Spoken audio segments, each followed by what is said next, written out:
Buen día a todos, espero estar súper bien. Les pido lo habitual que me confirmen si están recibiendo video y audio, por favor.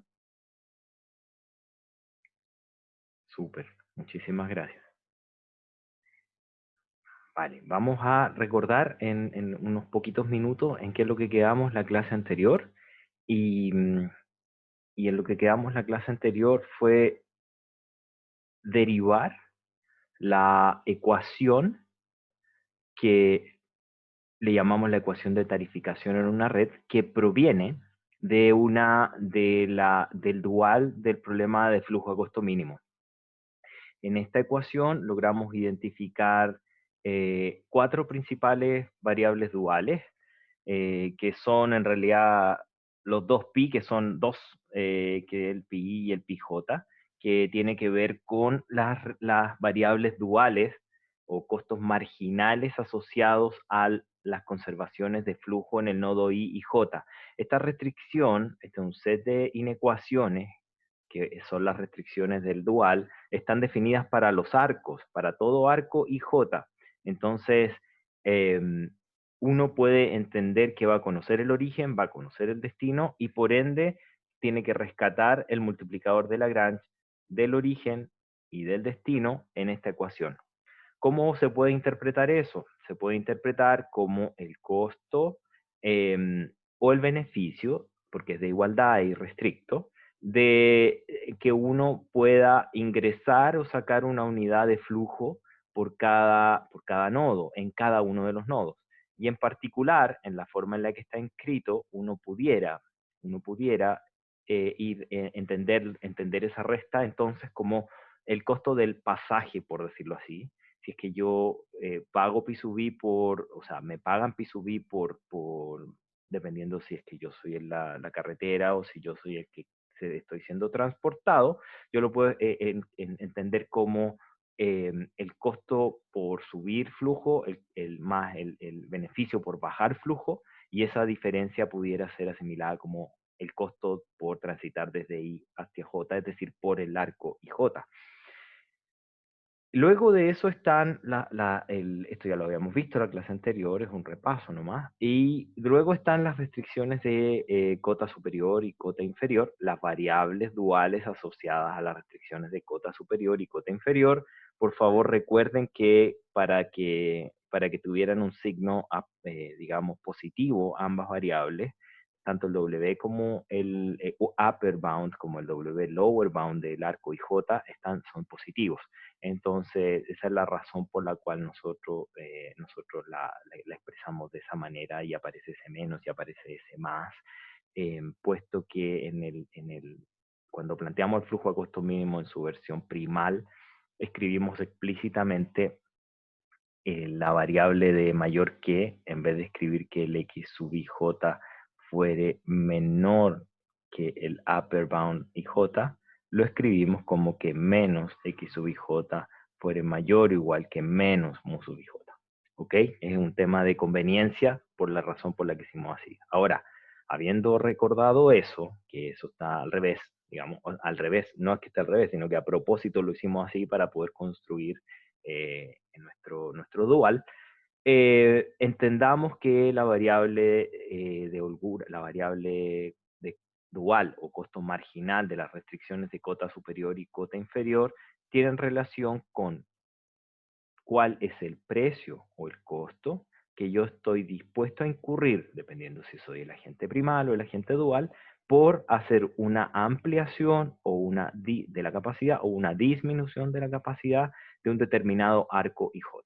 Ese es su significado, y por supuesto hay que ponerse en los zapatos de qué agente estoy analizando.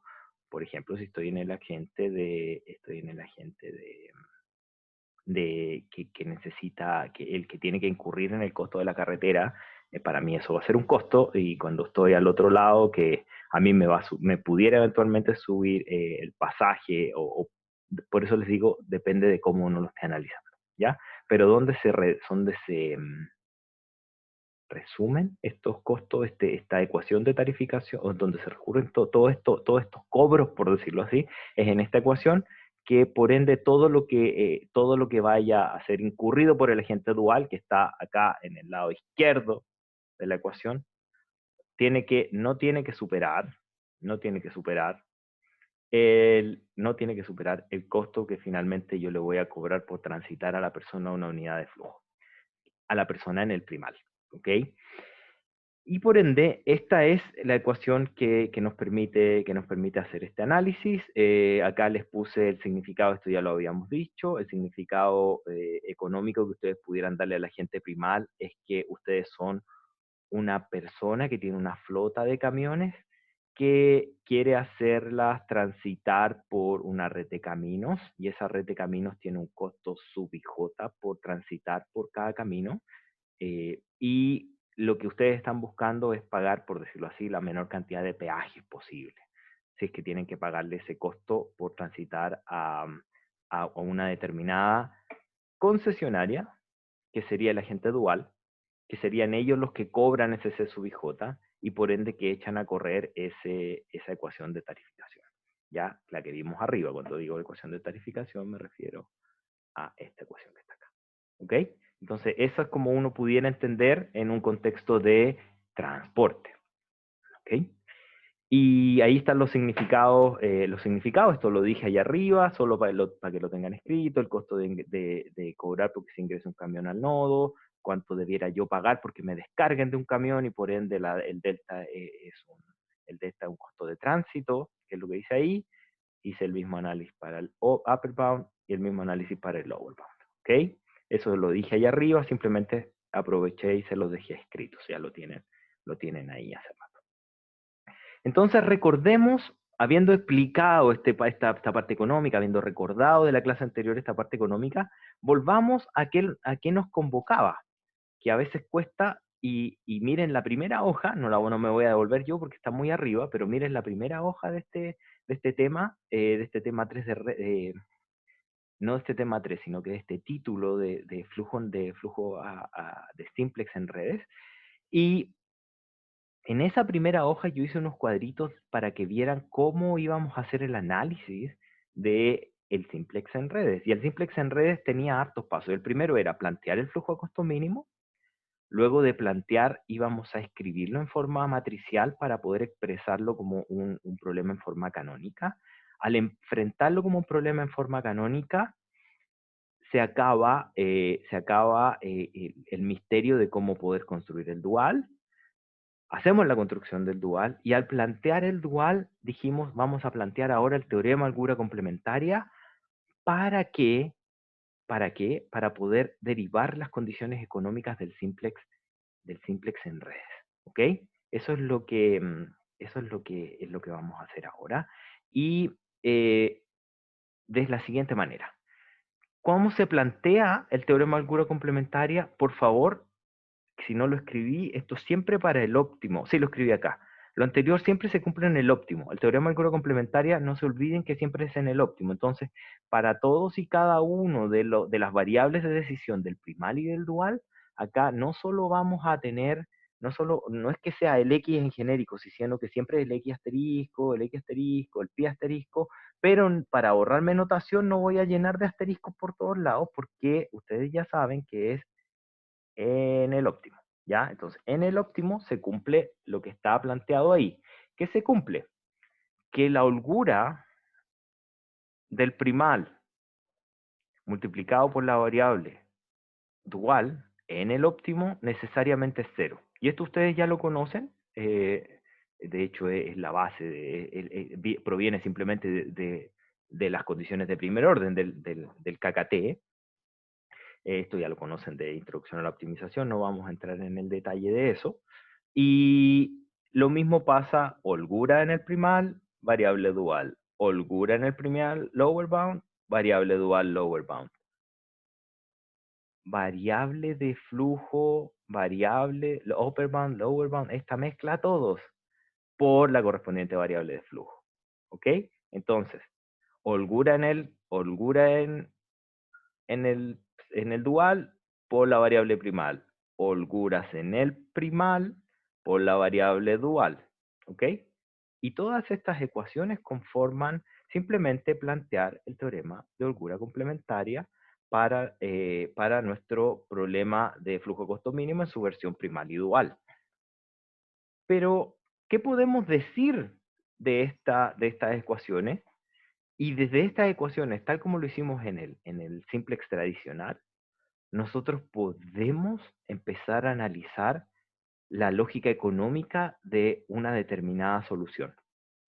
Y por un momento, tal como lo hicimos en el simplex tradicional, vamos a suponer que conocemos los resultados de una solución básica factible inicial, que tal como les comenté antes, ustedes conocen fase 1, está en el apunte del curso, por favor, cómo se hace fase 1, es igual de recursivo que fase 1 en simplex tradicional. Para poder saber fase 1 hay que saber el simplex, hay que saber antes el simplex porque se aplica simplex, pero se los dejo ahí como inquietud, no es algo que nos vaya a quitar el sueño del curso, no es algo que lo que yo me vaya a enfocar para las evaluaciones, pero sí quiero que recuerden, que sepan que lo tienen en el apunte, y que le den una miradita para ver cómo se hace. Y en particular, si es que nosotros fuéramos a necesitar una solución básica factible inicial para efectos de evaluaciones, si yo se las voy a dar, ¿ya? Y les voy a pedir incluso que eventualmente ocupen estrictamente una cierta base, una solución básica factible inicial.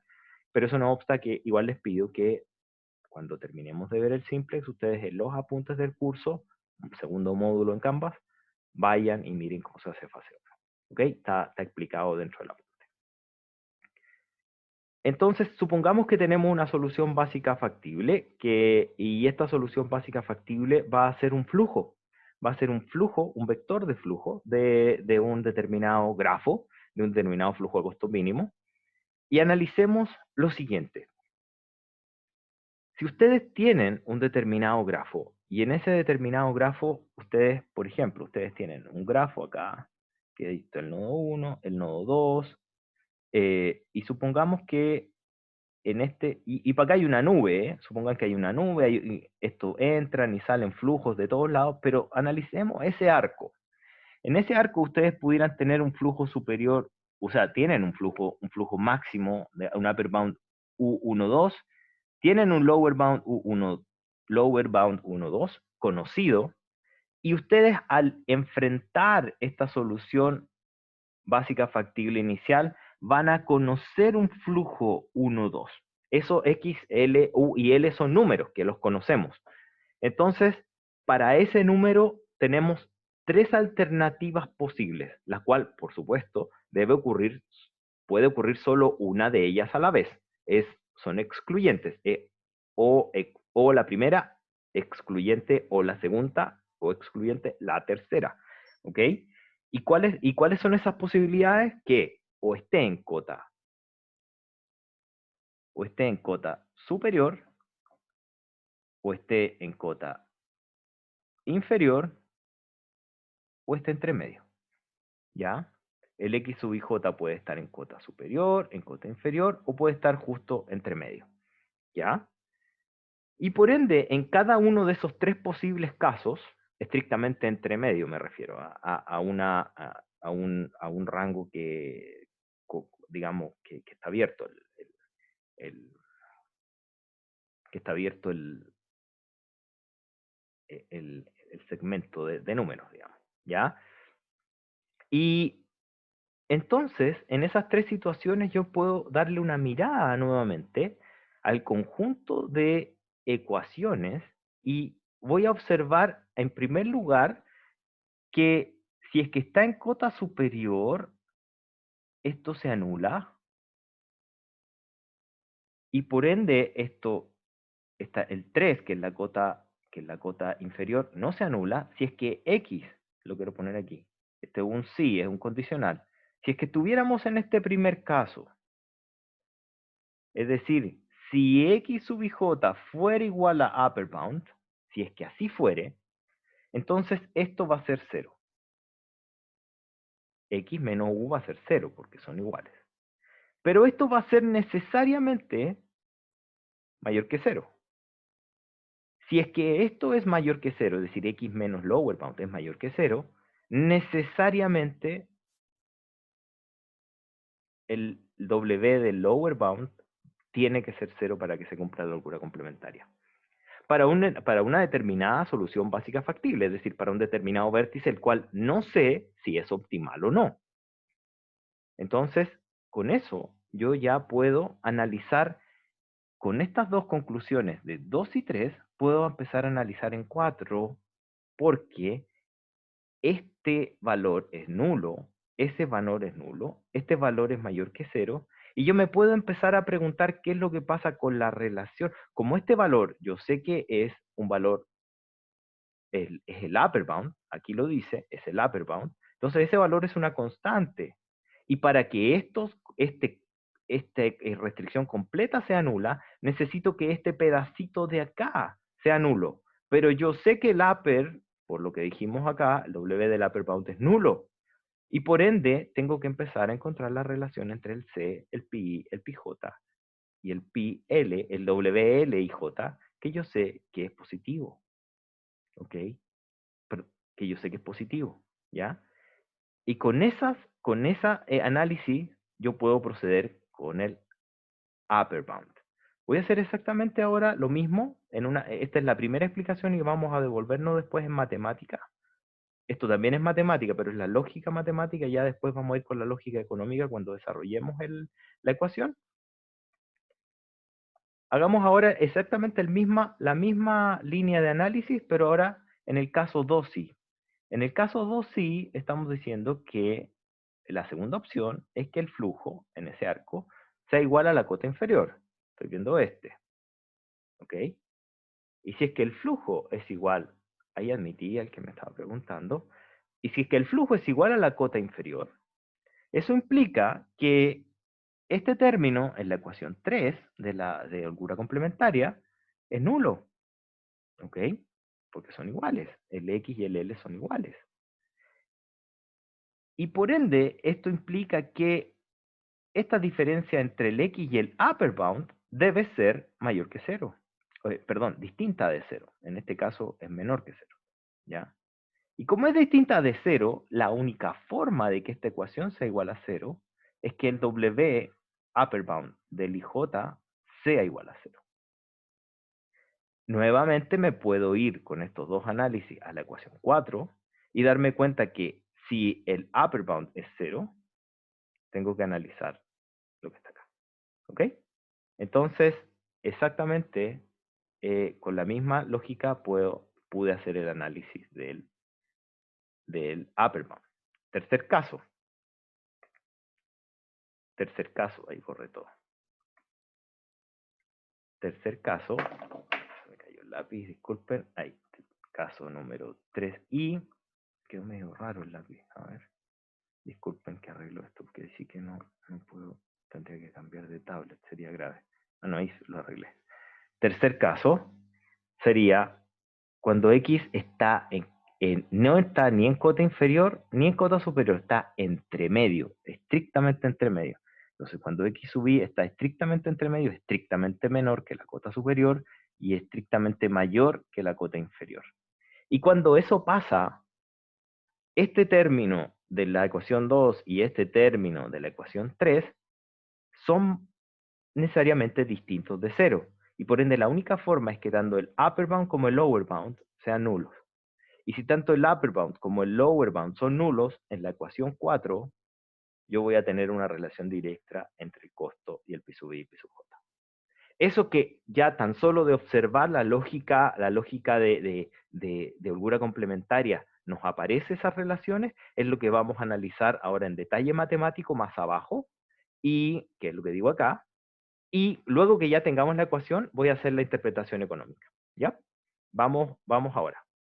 Vamos a hacer el primer análisis, el que hice en palabras, un poquito, hice los tres análisis en la hoja anterior, hagámoslo ahora en matemáticas. ¿Qué pasaría si el flujo que estamos analizando, que es un número, estuviera en su cota superior? Si es que estuviera en su cota superior, por teorema de holgura complementaria, necesariamente este término es distinto de 0. Y si ese término, que es x menos el lower bound, es distinto de 0, eso implica necesariamente que eso implica necesariamente que la variable dual relacionada con el lower bound es nula. Si la variable dual asociada con el lower bound es nula, yo puedo plantear la ecuación de restricción del dual para ver qué relación tiene el costo C sub i j, el pi sub i y el pi sub j. Y puedo llegar a la expresión que está ahí, que es una expresión que les pido no olviden, y la voy a reescribir acá, que es el C sub i j es igual al C sub i j barra, ya voy a explicar qué es lo que es, menos pi sub i más pi sub j. Pi sub i es la variable dual relacionada con la conservación de flujo en el nodo i. Pi sub j es la variable dual relacionada con la conservación de flujo en el nodo j. C sub i j, y estas son variables duales, son duales, ¿ok? Esta es una constante. El costo C sub i j es la constante y es el valor que me cuesta pasar una caja por el arco IJ. Pero este C sub i barra, ¿qué es lo que es? Y este C sub i barra es el mismo que el costo reducido que hablábamos en el simplex tradicional. Y ese costo reducido tiene relación con interpretar cuál es la ganancia o la pérdida de dinero, la subida o bajada de dinero, no ganancia o pérdida de dinero, la subida o bajada de dinero que va a implicar un aumento o disminución de flujo en el problema primal cuando yo subo o bajo una caja o una unidad de flujo. ¿Ok? Es exactamente la misma interpretación económica que el costo reducido en el caso del simplex tradicional, pero en este caso nos vamos a referir, en vez de a una variable, nos vamos a referir a una, que también es una variable, pero ahora nos vamos a referir a un arco. ¿Ok? Esto está definido sobre un arco. ¿Y qué es lo que estamos diciendo? Es que el costo reducido, cuando una variable está en su cota superior, para que cumpla con la optimalidad, debe ser menor que cero. ¿Y por qué sé que es menor que cero? Porque yo sé que el W upper puede ser y va a ser distinto de cero, pero por construcción, porque lo hicimos así de fresco, dijimos que esto siempre iba a ser positivo. Construimos así nuestra restricción, lo escribí más arriba. Entonces, por ende, yo sé la condición de optimalidad en un arco en el cual está en cota superior. Y ahora vamos, chiquillos, sobre la interpretación. Les di 3 interpretaciones matemáticas, la última es matemático-económica, pero ahora vamos sobre la meramente de intuición económica. Si es que uno está en cota superior y cuando yo les pregunto, ¿ustedes pueden hacer subir el flujo desde una cota superior? La respuesta es no. Porque si yo estoy pasando 10 camiones por hora y la cota superior son 10 camiones por hora, yo no puedo subir a 11 camiones por hora. Estoy frito.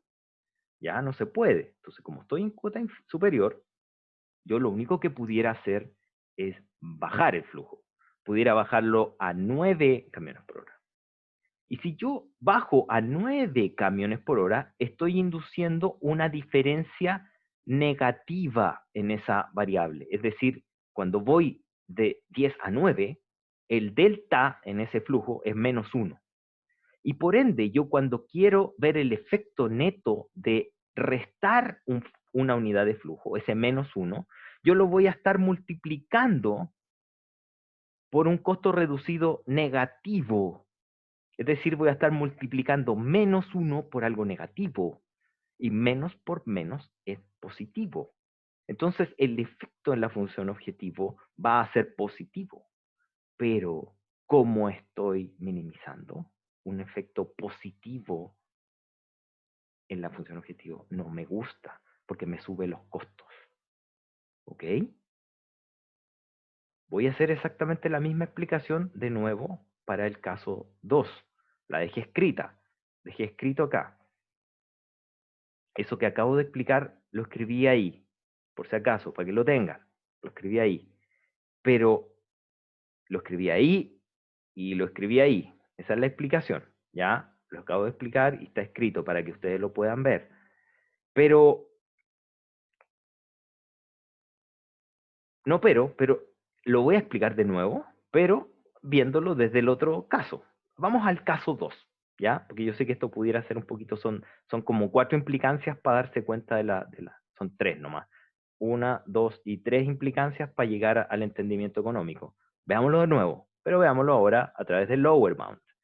Supongamos que ahora estamos en el lower bound. Si es que el flujo estuviera en la cota inferior. Si es que el flujo estuviera en el lower bound, no queda otra opción que la variable de W upper bound sea nula. ¿Ya? ¿Por qué debe ser nula? Porque la diferencia entre el X y el upper bound es distinta de cero, y por ende la única forma para que esto se cumpla es que eso sea igual a cero, que es lo que estoy diciendo acá. ¿Ok? Lo que les estoy diciendo acá es que si es que está en cota inferior, implica que el X y J es menos el U sub IJ es distinto de cero, y eso necesariamente implica que para que se cumpla el teorema de curva complementaria, el W upper bound de IJ debe ser cero. ¿Ya? Habiendo dicho eso, puedo hacer exactamente el mismo análisis definiendo mi costo reducido, y voy a darme cuenta que, por supuesto, este se me va para la casa, y lo que me queda al hacer, digamos, la correspondiente despeje de que muevo este para allá, muevo este para allá, muevo este para allá, y construyo el C sub IJ barra, que es lo que estoy haciendo aquí, me queda que para que eso suceda, ese C sub IJ barra debe ser mayor que cero. Es decir, si X sub IJ es igual a upper sub IJ, para que esté en el óptimo, para que eso sea optimal, necesariamente el costo reducido debe ser mayor que cero, que es el análogo del otro caso. Y ahora vamos al análisis económico. ¿Qué estamos diciendo acá? Si es que yo tengo una variable en su cota inferior, esa variable, ese flujo, imagínense que el flujo mínimo es 2 camiones por hora. ¿Puedo yo bajarlo a 1 camión por hora? No, porque el flujo mínimo son 2 camiones por hora. Entonces, lo único que puede hacer un flujo en cota inferior es crecer. Crece. ¿Ok? Lo único que puede hacer un flujo en cota inferior es crecer. Cuando ese flujo va a crecer, yo pudiera crecer, por ejemplo, desde 2 camiones hora hasta 3 camiones hora. Y por ende el delta va a ser igual a 1 camión hora. Positivo más 1 camión hora. El delta es más 1 camión hora. Y quiero evaluar el impacto de ese delta de 1 camión hora. Y por ende ese delta de 1 camión hora es un impacto positivo. Y tengo que multiplicarlo por un costo reducido que, lo que me dice es que es positivo. Y más por más es más. Así que por ende el impacto en la función objetivo es nuevamente positivo. Es decir, que si estoy en el óptimo, la única opción para yo estar, para que esa solución básica factible realmente sea el óptimo, es que si está en su cota inferior, no me convenga subir, y por ende su costo reducido tiene que tener un impacto en aumentarme los costos y debe ser positivo. ¿Ok? Entonces, estas son las dos principales. Bueno, finalmente hay puntos que pudieran ser de indiferencia, que son si es que yo estoy en X sub IJ estrictamente entre la cota superior y la inferior, necesariamente tanto el W upper bound como el lower bound debieran ser nulos por teorema de curva complementaria. Y cuando eso sucede, el costo de inducir un cambio hacia arriba y un cambio hacia abajo no me induce ni ganancia ni pérdida de flujo. Esto en general es lo que uno aplica en las variables básicas, ¿ya? Y vamos a ver un poquito más adelante que Las condiciones que nos sirven son la uno y la 2, porque eso está definido justamente para evaluar el resto, pero aquellos que están en la base justamente van a estar en este punto de equilibrio, ¿ya? Pero voy a definir un poquito más adelante el tema de estar o no en la base y qué significa geométricamente ahora, digamos, en un grafo estar en una base, ¿ok? Y aquí concluyo escribiendo, digo, es decir, el LOL óptimo, el flujo X sub IJ, que está entre la cota inferior y la cota superior, tendría que tener un efecto nulo para que fuera óptimo, ¿ya? Con todo lo anterior, nosotros tenemos el set de condiciones que nos permiten definir el simplex en redes, ¿ya? Exactamente lo mismo que hicimos antes, exactamente lo mismo, pero tiene algunas particularidades en términos conceptuales. Es lo mismo que teníamos antes, pero tiene algunas particularidades que lo hacen ser mucho más útil y eficiente para el caso de redes. Primero es que en términos académicos tiene una interpretación geométrica en un grafo, y la segunda es que tiene una interpretación económica dentro del grafo, y lo otro es que tiene ventajas numéricas con respecto al simplex tradicional, puesto que uno puede implementar hay súper buenas implementaciones de este algoritmo para resolver problemas grandes de transporte. Ya, entonces súper útil, y lo bueno es que si uno lo resuelve con esta técnica, tiene todos los indicadores económicos que sirven para hacer eh, decisiones de inversión. ¿Ya? Les voy a, les voy a compartir un,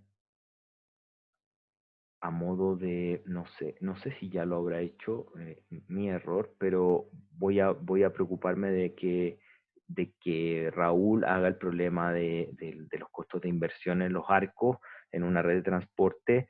Le dije que lo compartiera, pero no sé si lo ha hecho. Debiera hacerlo dentro, si ya no lo hizo, debiera hacerlo en la próxima clase. ¿Ok? Es un problema de una prueba de hace varios años atrás, y resume varios conceptos respecto de cómo uno a través de estos pequeños análisis económicos puede decidir, por ejemplo, en una red congestionada, en qué camino debiera invertir primero. Y la razón es irse al camino que tenga un mejor costo reducido. Tiene lógica, ¿cierto? Y ese análisis está hecho en esa prueba para que le echen una miradita. Que ya con tan solo hasta este punto, sin haber desarrollado el simplex, ya se puede utilizar. Pero sigamos viendo el simplex, ¿ok? Lo primero es que ya tenemos el criterio de entrada a la base, aunque no lo dije formalmente, es justo lo que vimos con las tres condiciones, la uno, 2 y 3. O sea, si se cumplen 1, 2 y 3, para cada uno de los arcos se debe cumplir una de ellas. No se pueden cumplir para un solo arco, no se pueden cumplir las tres, obvio. Pero si yo evalúo, tengo una solución básica factible. Miro arco por arco, lo clasifico si es que debo utilizar la condición uno, 2 o 3. Y si es que todas ellas se cumplen para todos los arcos, entonces yo voy a estar en condición de decir, bueno, estoy en el óptimo.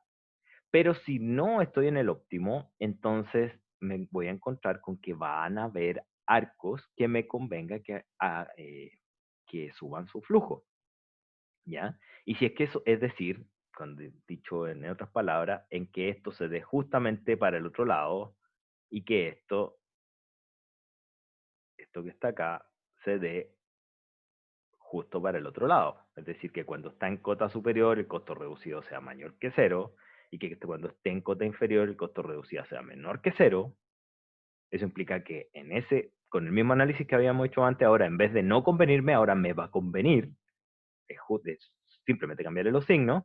Y cuando me conviene, entonces ahí tengo el criterio de entrada, porque por cuál me voy a ir, me voy a ir por el arco que más beneficio me traiga. A diferencia del simplex tradicional, en el simplex tradicional solo podía observar aumentos de las variables no básicas, pero en este caso podemos observar aumentos en el flujo y decrementos en el flujo. De hecho, partí con la explicación del decremento en el flujo. Y eso es distinto, eso es nuevo, no lo habíamos visto. Siempre ustedes se imaginaban que la variable podía subir porque la llevábamos a cero. llevábamos a cero las variables en el resto. Pero en este caso no. Las variables que estamos tratando de analizar pudieran estar en cota superior. Y cuando están en cota superior, eso es distinto de cero, pero solo pueden ir en contra de su definición de flujo. Y eso es nuevo, ¿ya? Eso es nuevo y está en este punto 1.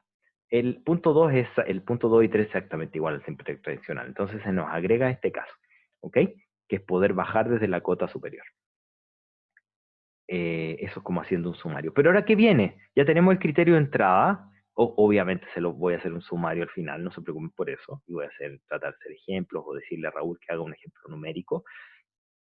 Pero tenemos una gran pregunta: ¿qué es una base? Porque acabo de decirles que hice un caso sin definirles base. Me hablé de solución factible de un vértice, pero no sé lo que es una base. Vamos a ver ahora en el punto B de esta explicación, qué es una base. Todo el punto A fue el criterio de entrada, que lo vimos más arriba. Vamos a ver en un tercer punto C que cómo puedo interpretar el criterio de salida de la base en términos geométricos y económicos, que en realidad tiene más una base económica que nada, perdón, geométrica que nada, pero se puede ver en una red. Y en el punto D vamos a hacer un resumen, un sumario del método, y les voy a dejar ahí encargado a Raúl que me ayude con un ejercicio eh, que se lo voy a colgar o se lo va a colgar el del Canvas. ¿Ok? Entonces vamos ahora por esta segunda parte. ¿Cómo defino una base? ¿Ya? Estos puntos de detención los hago para que se pueda entender, lo extenso que es el desarrollo de este método, pero que se den cuenta que todos estos apéndices que voy desarrollando nos sirven para tener la intuición económica. Pero el punto de fondo, lo que andamos buscando es desarrollar el simplex. Entonces, a partir del desarrollo del simplex, espero que nos vayan quedando todos estos conceptos económicos en el camino. ¿Ok? Entonces, vamos a la definición de la base. Aquí hay mucho texto, lo cual se los voy a, y ustedes ya lo leyeron, digamos, parte de las obligaciones de entrar a la clase, no se los hago explícito, pero es para que ustedes lo lean, pero no lo voy a leer yo lo voy a explicar ahora, lo voy a explicar en palabras, arriba tienen lo que voy a decir ahora. Una base si ustedes tienen una solución factible que es un vértice en un flujo a costo mínimo, ustedes se van a encontrar con la disyuntiva de definir cuáles flujos, es decir, cuáles arcos, están o no dentro de una base, ¿ya? Ustedes se van a encontrar con esa disyuntiva. Y en los libros hay muchas recetas eh, que, que desde mi punto de vista han hecho en el Basará, que es un libro base, creo que es demasiado teórico. Y yo les voy a dar unas recomendaciones como bien paperas, como bien al callo, que les voy a decir cómo se construye cumpliendo una cierta lógica geométrica de mirar el grafo. Y es que uno hace la definición de lo que es un árbol cobertor. ¿Ya? ¿Qué es un árbol cobertor? Un árbol cobertor es dentro de un grafo conexo, porque estamos hablando que siempre tienen que estar todos los nodos, no pueden haber islas de nodos, sino que están todos conectados. Y hoy dijimos al inicio de este curso que en nuestro curso van a ser todos los árboles conexos, no nos vamos con los casos particulares ni raros. Entonces, árboles conexos, si tengo un grafo conexo, entonces yo puedo definir lo que se llama un árbol cobertor. Y sin definirlo todavía, yo les voy a decir que cualquier árbol cobertor, si ustedes tienen una solución básica factible de un flujo de costo mínimo, cualquier árbol cobertor puede ser una base. ¿Ok? Ojo lo que estoy diciendo, la base no es única, sino que puede haber más de una base. Pero yo les voy a decir los criterios que los vayan a llevar a definir una mejor base, ¿ya? Y ustedes me van a preguntar, pero profe, eventualmente si se están guiando por algún libro de la web y, o por los recursos del Basará, es muy teórico, no entiendo, aquí les voy a dar las indicaciones como para hacerlo en términos de entendimiento geométrico y como más estructurado, sin tener que entrar en tanta matemática. Y es lo siguiente, una base puede ser un árbol cobertor. ¿Y qué es un árbol cobertor? Es un conjunto de arcos que me conectan todos los nodos, pero no necesariamente, no, o sea, no es que necesariamente, no tienen primero, ningún ciclo, segundo, no tienen ningún nodo aislado, ni grupo de nodos aislados, y tiene tantos arcos eh, como nodos menos uno. A este mono que está acá me acabo de dar cuenta que me equivoqué y ahí me faltó un arco, chiquillos. Corrijan, por favor. Corregir, corregir. Se me fue, corregir. Igual les voy a colgar este PDF corregido y eso no lo voy a arreglar. Me faltó ese arco que está ahí. Entonces imaginémonos, con eso que acabo de decir en palabras, imaginémonos este ejemplito muy chiquitito, de que está acá, de 4 nodos, donde tenemos el grafo, un grafo que va de 1 a 2, de 1 a 3, de 2 a 3, de 2 a 4 y de 3 a 4.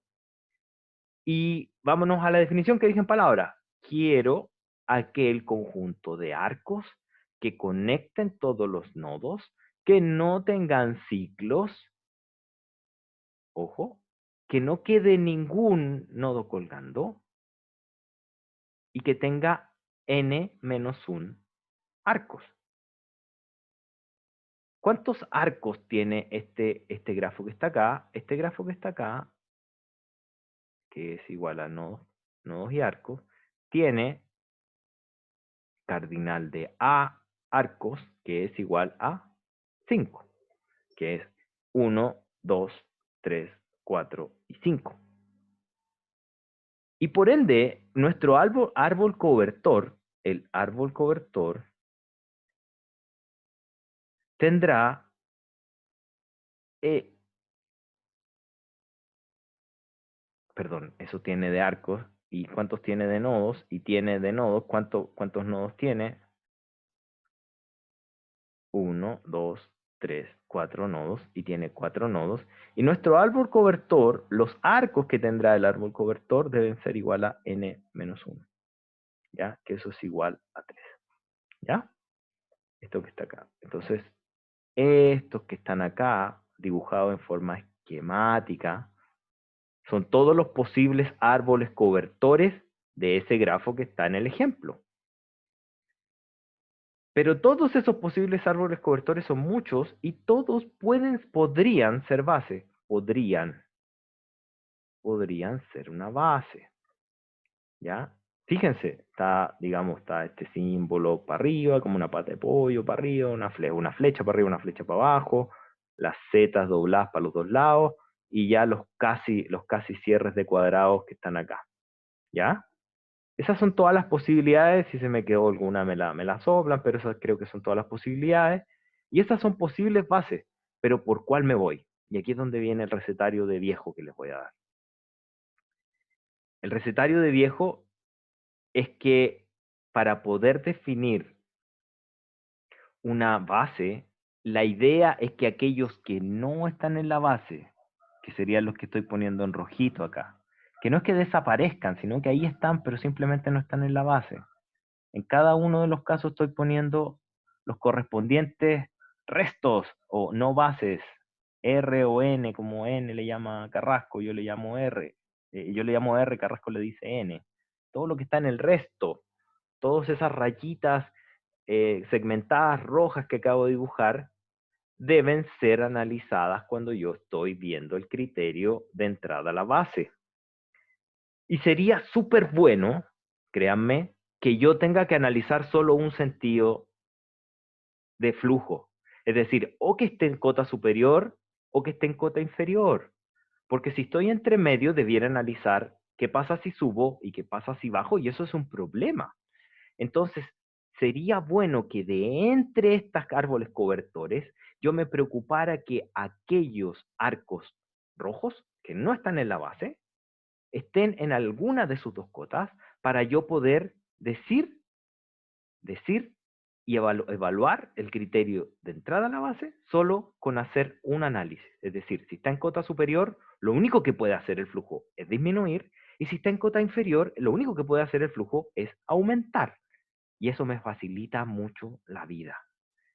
Y para que no entren en toda la casuística que hacen genérica en los libros, aquí les pido que me hagan caso como con la lógica económica, ¿ya?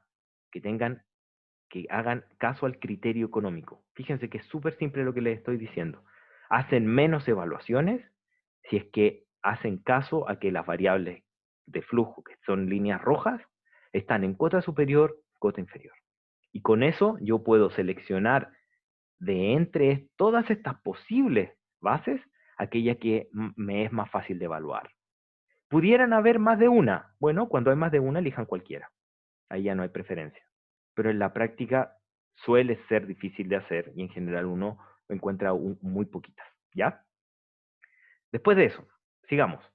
Entonces aquí les hago un resumen. Ahora sí voy a leer para que hagamos un resumen porque lo definí con un ejemplo y lo definí con palabras. Así que de aquí les hago un resumen de lo que está más arriba.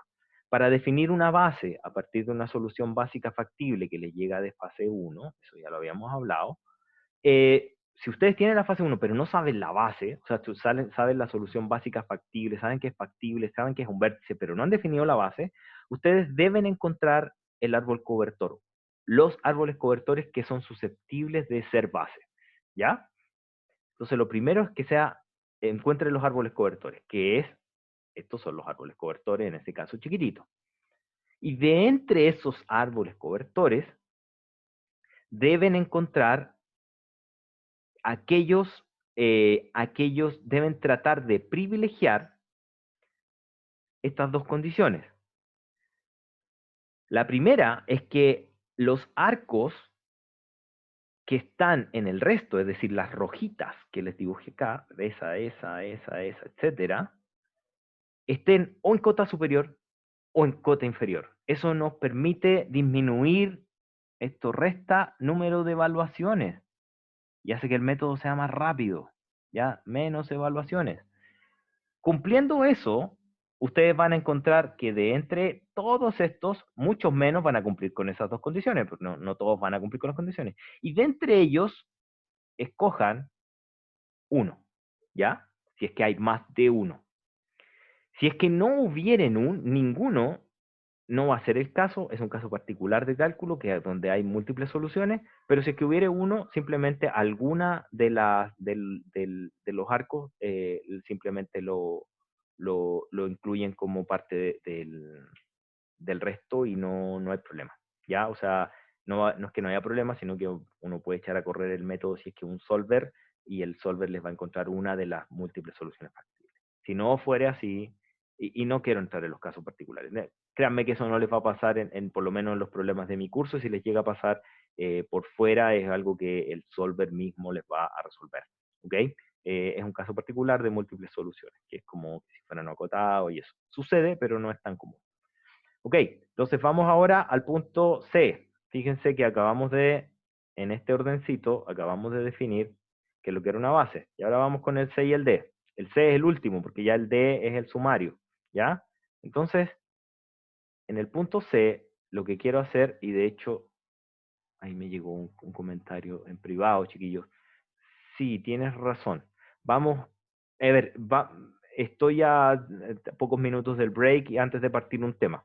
Vamos a hacer, gracias por el comentario, vamos a hacer un break acá, un break de 10 minutos más un epsilon, digamos.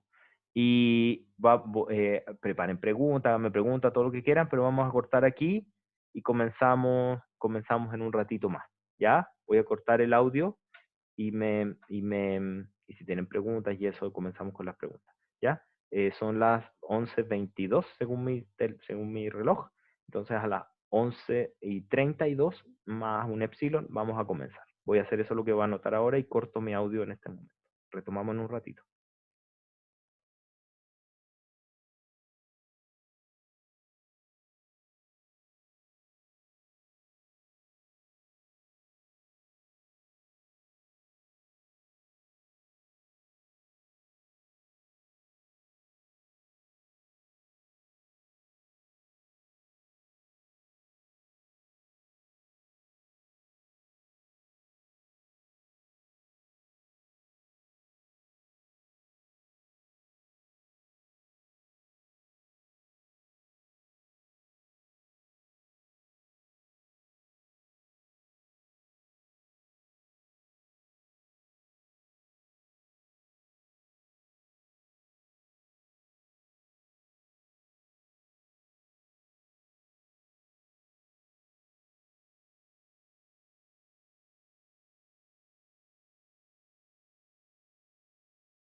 Estimados, de nuevo los saludo y de nuevo les pido a alguno que me pudiera confirmar a video y audio, porfa.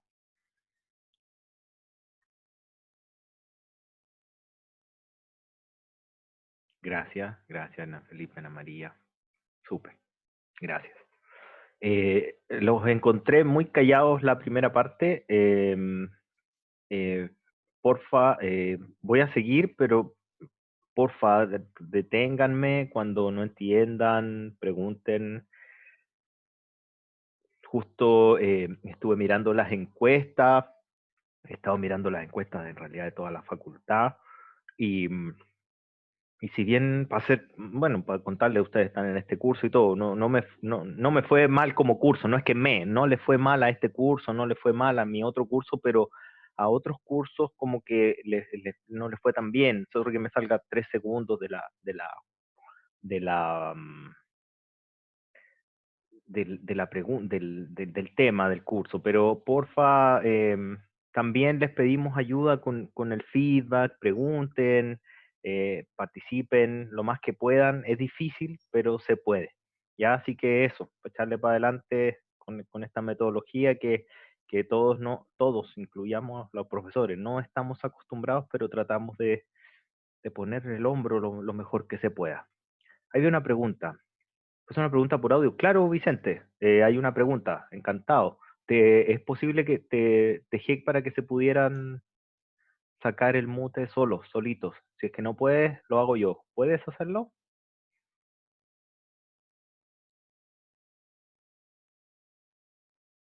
Ah, espérate, busco entonces. Es que la lista está medio larga. Entonces, Vicente, buscar Vicente. Ahí estás, Vicente. Ahí te dejé abierto el micrófono. Sí. Estás al ¿Se aire. escucha? ¿Se escucha? Yo te escucho, no sé tus compañeros. Ya. Que no entiendo a qué se Vale. refiere cuando dice base factible o más que nada la base, o en el punto 3, por ejemplo, aquí arriba, en el Ya. 3i dice arcos de la base. ¿A qué se refiere con eso? O a la Ya, base. perfecto. No te mutees todavía. Quédate al aire para que vayamos pimponeando. Para que vayamos pimponeando. Ya. Cuando uno, cuando uno, em, cuando uno está definiendo, voy aquí a agregar un espacio de una hojita. Anotaciones, página, información de página, una página. ¿Ya? Listo. Que no sé dónde quedó la famosa página, quedó acá, no importa. Cuando nosotros teníamos el modelo viejo, el modelo tradicional, un PPL, un problema de programación lineal clásico, nosotros teníamos el problema de C traspuesto por X con AX mayor o igual que B, ¿cierto? Eso era nuestro problema, ¿ya? ¿Te Sí. acuerdas de eso? Y Sí. cuando uno hacía eso, para ponerlo en la forma del simplex, uno decía, bueno, voy a tener un costo, voy a tener una solución básica factible, que no sé si es óptimo, ahora esta es un número, supongo que tienes una solución que no necesariamente optimal, le voy a llamar X gorro, ¿ya? Y que es un vértice, ¿ya? Entonces, cuando es un vértice, uno siempre tiene la opción en este modelo clásico de separarlo, este X gorrito, de separarlo entre lo que era base y lo que era resto, ¿ya? Y cuando hacías esa separación en forma inherente, tú para esta matriz A le encontrabas una división entre sus columnas que son base y sus columnas que son resto, y te daba lugar a estas dos matrices que están acá. En Ujú. el simplex en redes, cuando yo estoy hablando que una variable, ¿ya? Cuando estoy diciendo que una variable tiene una parte que es base y que no es base, es que yo, por ejemplo, en el dibujito de este grafo, te estoy diciendo que estos que están acá son la base y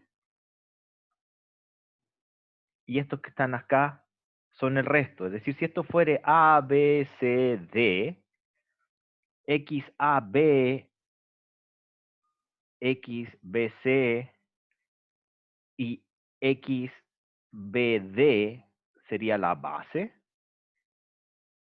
¿ya? Conformarían aquellas variables que están de decisión que son consideradas base, eso. Y las que están en el resto serían las rojitas, las que son segmentadas. Y el resto serían el AB, AD y el DC. ¿Ok? Entonces, cuando yo me refiero a base y a resto, me estoy refiriendo a más de un concepto. El primero es que tengo que encontrar aquellas variables que están pueden ser consideradas como base y aquellas variables que pueden ser consideradas como resto. Y cuando estoy diciendo, por ende, cuando estoy diciendo eso, también me estoy refiriendo a los arcos, ¿ya?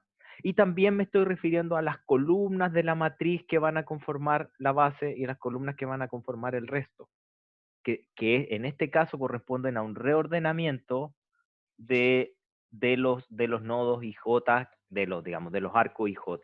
¿Ok? Entonces, eso es a lo que me refiero. Y cuando yo digo que existe una relación entre estas variables que son de base y de resto que estoy marcando acá, es que esa relación ahora tiene una representación geométrica, ¿ya? Y por eso que existe esta relación entre base y árbol. Árbol cobertor me refiero, ¿ya? No sé si esa era la pregunta, o dale si te saltaron más preguntas, porfa. No, sí, perfecto, me quedó claro. Gracias, profe. Vale, espectacular. Gracias y gracias por participar. Me ayuda harto. Gracias. ¿Te puedes mutear tú mismo o te muteo yo? Ahí te muteaste solo. Súper. Gracias, gracias Vicente, de nuevo. Y a todos, porfa, si quieren preguntar, denle nomás, ¿ya? Tal cual como lo hizo Vicente, sin miedo, no pasa nada, y así aprenden mejor, me sirve también a mí, y quedo más tranquilo también, ayúdenme con mi tranquilidad, porfa, mental, de que quiero estar seguro de que aprendan, a mí lo que más me importa es eso, quiero que aprendan, ¿ya? Vamos, de nuevo, gracias Vicente. Vamos con el C. Vamos con el C y vamos a hacer ahora el criterio de salida, ¿ya? Cuando con todo lo que hablábamos antes, el definir la base, el definir ese árbol cobertor, nos da las pistas, no es que nos dan las pistas, nos dice exactamente a quién tenemos que analizar para que entre a la base, que son esos que estaban en línea segmentada, arriba roja, abajo negra, en el dibujo que hice recién. Y esos son los candidatos a entrar, y de hecho, dentro de esos candidatos, escojo el que tiene el costo reducido, que me dé una mayor baja en los costos, que puede ser, a diferencia del Zipline tradicional, puede ser uno que esté en cota superior o que esté en cota inferior, es decir, puede ser aumento o disminución de la variable no básica, a diferencia del tradicional, que era solo un incremento, ¿ya?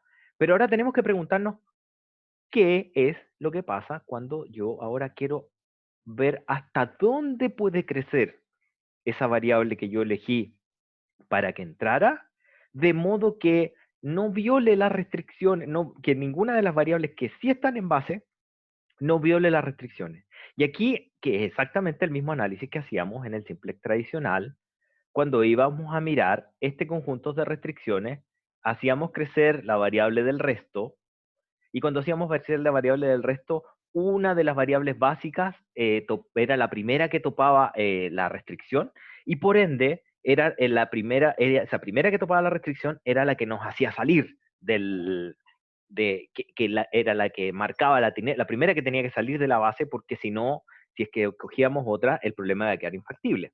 Entonces, tiene que ver con la geometría, tiene que ver con la factibilidad del problema, con el poliedro de restricciones, y lo entretenido acá es que esta cuestión tiene una interpretación geométrica. Y déjenme vuelvo al ejercicio que de nuevo por alguna razón no dibujé voy a cambiar el colorcito para que quede evidencia de que fue un error.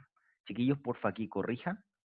No se lo olviden. Aquí se me olvidó poner de nuevo se me olvidó poner el arco de aquí, que es para abajo, pues como está escrito aquí. Es para abajo.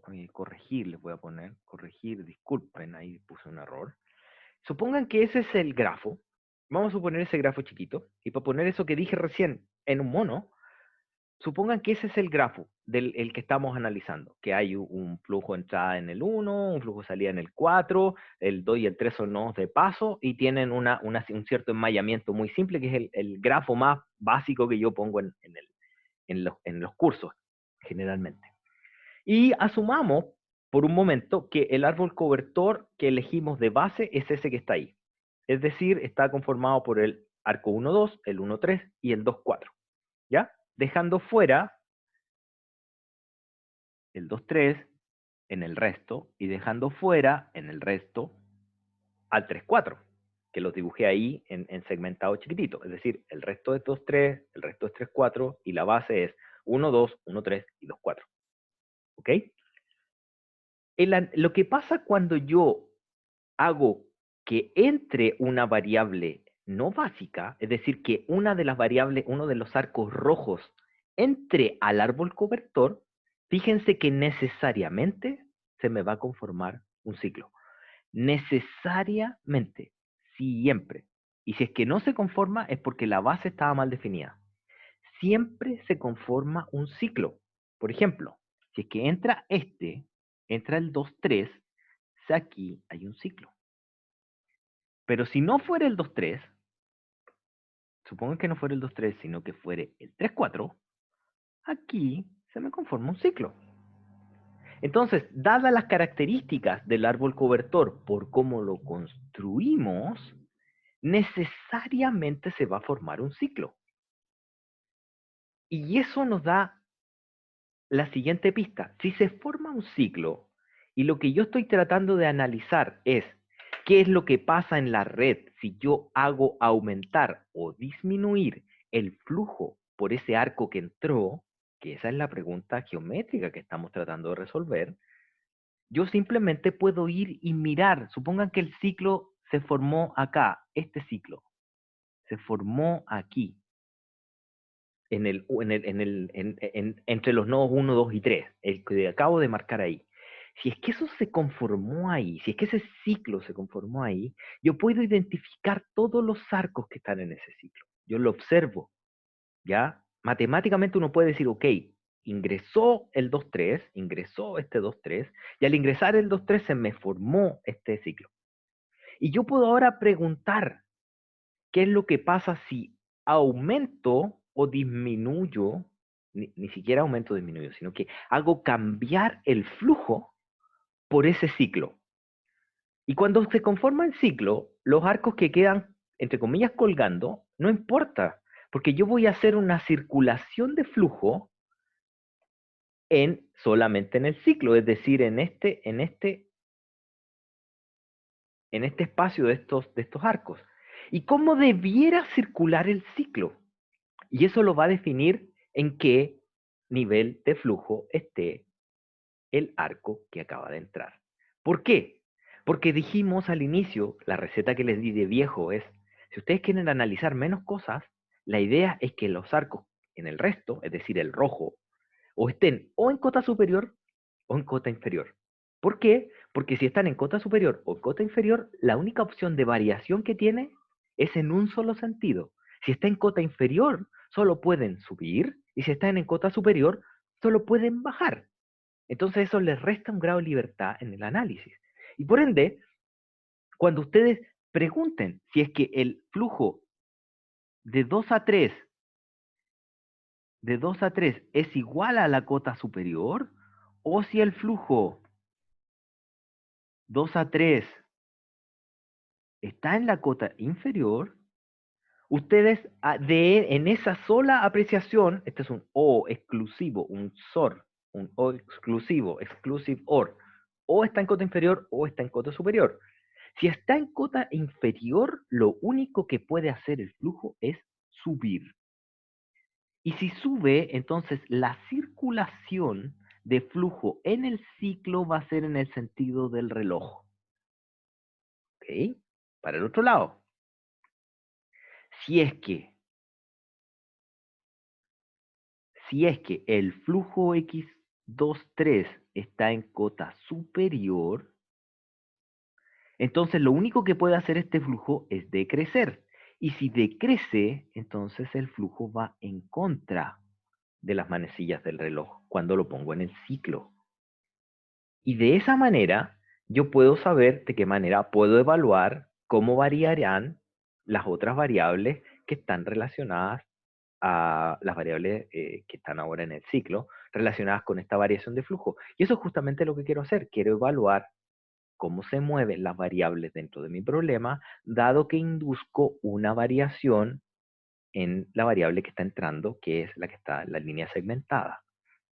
Y teniendo esa lógica de análisis, yo lo que puedo hacer ahora es aumentar el flujo si es que estoy en el mismo sentido. Si yo decido una circulación, por ejemplo, en el sentido del reloj, si yo voy es lo que está explicado aquí abajo, ¿ya? Eso que estoy diciendo ahora es lo que está explicado aquí. Si es que yo ya definí que estoy en cota superior o en cota inferior en el arco que está entrando, es decir, yo ya sé si voy a favor o en contra de reloj. Si yo voy, por ejemplo, voy en contra de reloj. Si yo voy en contra de reloj, entonces aquí en el 2,3 debiera restar flujo, resto. En el 2,1 debiera restar flujo porque voy en contra. Pero cuando llego y sigo andando, en el 1,3 voy a favor, así que debiera sumar flujo. Vamos para el otro lado. ¿Qué pasa ahora si es que el flujo en el arco que entra solo pudiera crecer? Si es que solo puede crecer, la circulación va a ser en el sentido de las manecillas del reloj. Para que vaya en ese sentido, este sentido tiene que ser igual a este sentido. Es decir, esto implica que X23 estaba en su cota inferior.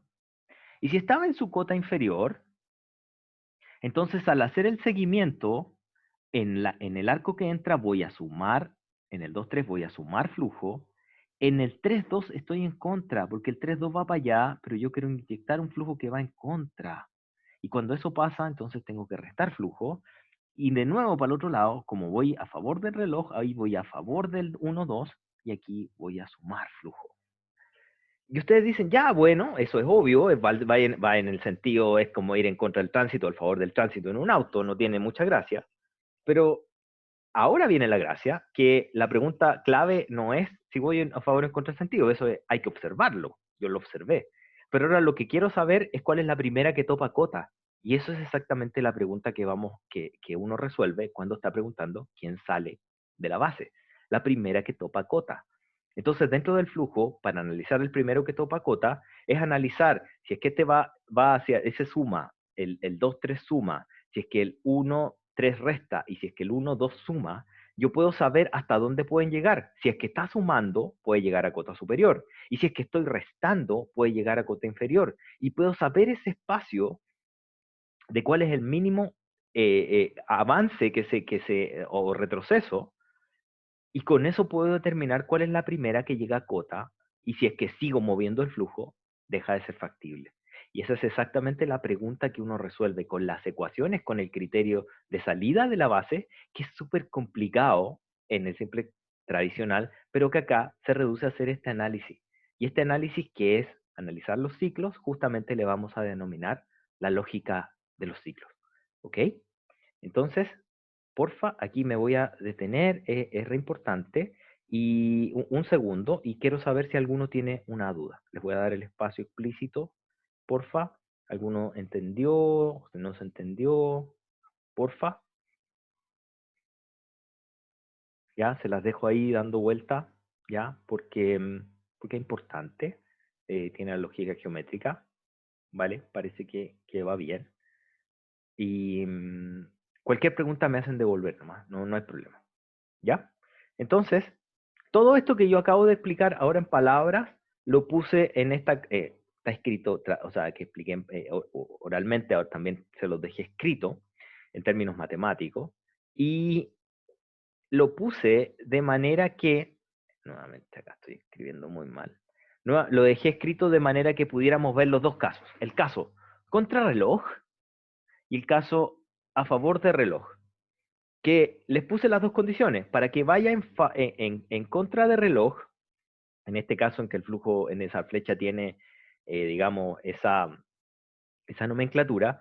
¿Por qué lo pongo así? Fíjense que si esta cuestión puede ser en 3D, ¿ya? Entonces uno se puede dar vuelta y mirarlo desde atrás de la hoja, y en realidad los sentidos pueden cambiar simplemente de cómo uno lo dibuje. Si uno da vuelta el grafo para el lado, lo mira en un espejo, pero le doy este sentido como para que ustedes lo vean en rigor, pero en estricto rigor, el sentido de circulación lo da el sentido del flujo en el cual ustedes inyecten o quiten tráfico desde el arco en línea segmentada, que es el que entra. Ese arco es el que manda, ¿ok? Entonces, si el arco que entra está en cota superior, entonces van en contra de ese arco. Si el arco que está en cota superior, entonces van a favor del arco que entra, ¿ok? Y con eso ustedes pueden entonces identificar a todos los nodos que están en el ciclo y con esa información poder hacer el siguiente cálculo. Si es que van en el sentido, tienen que analizar para todos y para cada uno de los arcos que están en el ciclo, que eso uno lo puede identificar, lo vimos acá,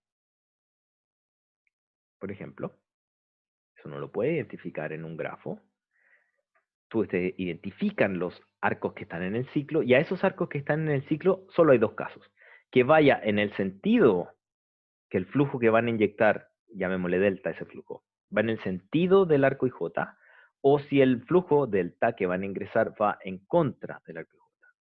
Y si va en el mismo sentido, lo que pueden hacer es llegar a cota superior, y por ende el espacio que les queda por recorrer es desde el flujo hasta la cota superior.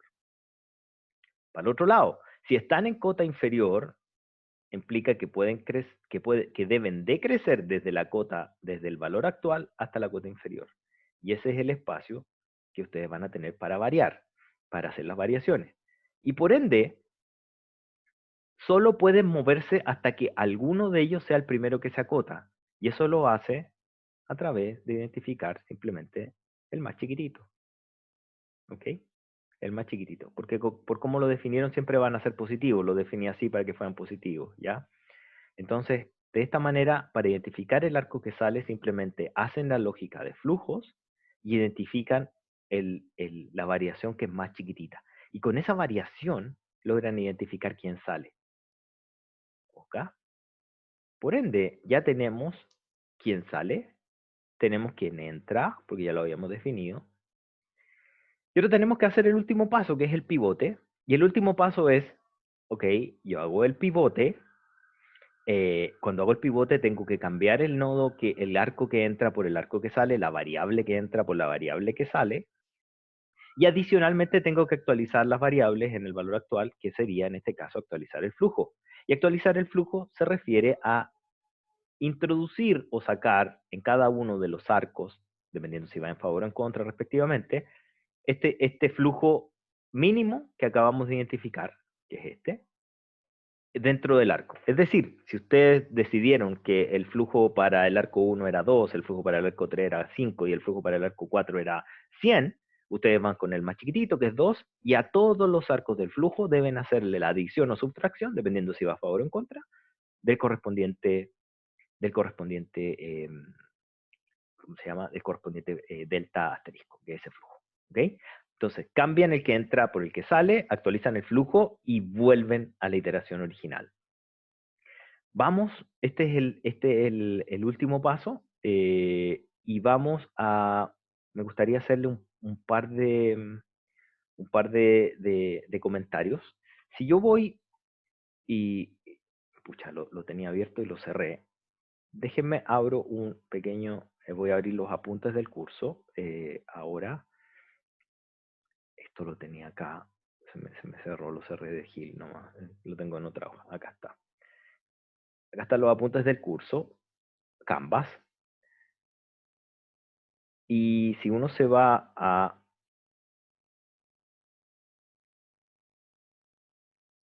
la página 57, déjenme agrandar un poquito esto. En la página, en el punto 347, porfa, cambié de aplicación, tenía el Drawboard y ahora tengo el PDF Reader. ¿Se ve la pantalla? No sé si estoy compartiendo screen completa. Se ve, gracias Valeria, gracias. En esa página, que es la página 58 en adelante, están el sumario de todo lo que yo les acabo de escribir, ¿ya? Lo único que tienen que tener cuidado es que aquí, no tengo para rayar en este, no importa, pero en esta ecuación tengo la nomenclatura del delta más y delta menos, que es el delta más es el delta sale y el delta menos es el delta, los delta entran, son los nodos que entran con un arco, ¿ya? Pero eso es la única diferencia entre comillas, nomenclatura, pero es el mismo modelo, ¿ya? Entonces, acá tienen el sumario, le pueden dar una miradita. Les pido, porfa, que en términos de evaluación, no se hagan problemas con la fase 1, es decir, no les voy a evaluar fase 1 ni nada, pero de cultura general les pido que lo lean, ¿ya? Aquí más arriba también ustedes pueden ver que en este sumario yo puedo hacer un paralelo entre programación lineal y el Simplex en redes. Y lo otro que a mí me debiera preocupar es lo siguiente. Aquí, eso. Hay algunos ejercicios resueltos acá que les muestran la lógica de iteración del método. Sáltense la fase 1, por ejemplo, hay una fase 1, se la pueden saltar, es decir, la fase 1 lo único que les va a entregar una solución básica, una solución inicial factible, y después que encuentran que tiene una metodología ahí, que hay que crear un flujo de mentira, pero un arco mentiroso que se llama R, por si uno se lo salta, se los dejo ahí de cultura general, si uno se lo salta puede llegar a la fase 2, que es lo que estamos viendo, y cómo se define la base en esta zona, cómo se define el resto a través de identificar los que están en cota superior y cota inferior, ¿ya? Y con esa información viene la forma en la cual se resuelve. A mí me gustaría que, no me gustaría, van a resolver uno de estos problemas, la dinámica de estos problemas están acá, usted igual ya lo tienen, se lo va a enviar de nuevo nomás para recordárselo Raúl. Yo les estoy mostrando ahora las hojas que quiero que vean. Y, por ejemplo, en la hoja 71 hay un problema entero resuelto. Ya paso a paso, está paso a paso. Vean la lógica de cómo se hace. Aquí está explicado cómo se calculan los pi, que hay que hacer un truquillo chico para calcular los pi. Voy a dejar que lo explique Raúl, que no es más que nada que que hacer un punto de referencia, no tiene ni una gracia más. Está la fase 1 que se la saltan, y después de eso, miren más acá, aquí están los rojos, los rojitos, está dibujado cómo se hace la lógica de flujo. Se identifica el que entra, se hace la lógica de flujos, y con eso se itera, se hace la primera iteración, se da la intuición económica de cómo, la intuición geométrica de cómo se hace el ciclo, y se hace la actualización. Y iteración a iteración se resuelve el problema completo. ¿Ok? Denle una miradita, me gustaría que vieran esa dinámica. Deben, eh, ¿no tuvieron ayudantía la semana pasada? Valeria, déjame corregir eso. Según yo, debiera haber habido una, pero si no hubo, fue irregular. Ya, vale, la otra semana, sí, debiera haber ayudantía esta clase. Esta, ¿por qué no? Pues debiera haber esta. Ah, porque es feriado, ¿no? Ah, y mandó el link. Pero a mí déjame lo converso, déjenme lo converso, postéenlo, y yo vi un link. Puede que él se haya pegado pagando. Yo vi el link publicado, Carmen. Déjame verificarlo. Y si no, lo que podemos hacer es que esta clase, disculpen lo perdido, esta clase son las clases auxiliares de esto son los jueves, los viernes, ¿qué día es? Los viernes, ya. Entonces, lo que podemos hacer es que vamos a hacer que la próxima clase em, pudiera revisar en la última hora para un ejercicio de estos, que de hecho, pongámosle nombre y apellido, este mismo ejercicio, el ejercicio desde la fase 2 en adelante, que vendría siendo, para ponerle nombre, lo voy a poner en anuncios, igual de Canvas y todo, pero se los digo a los que están acá, para que son la mayoría, que comienza en la página 75, ¿ya? Ahí comienza la fase 1, en este grafo, es solucionar este grafo, y eso por una parte, y voy a decirle que en la última hora de esta clase lo vea, y voy a pedir que me dé explicaciones también, y que también a ustedes nos pudiera contar qué pasó. Puede haberle pasado algo y a mí no me contó, ¿ya?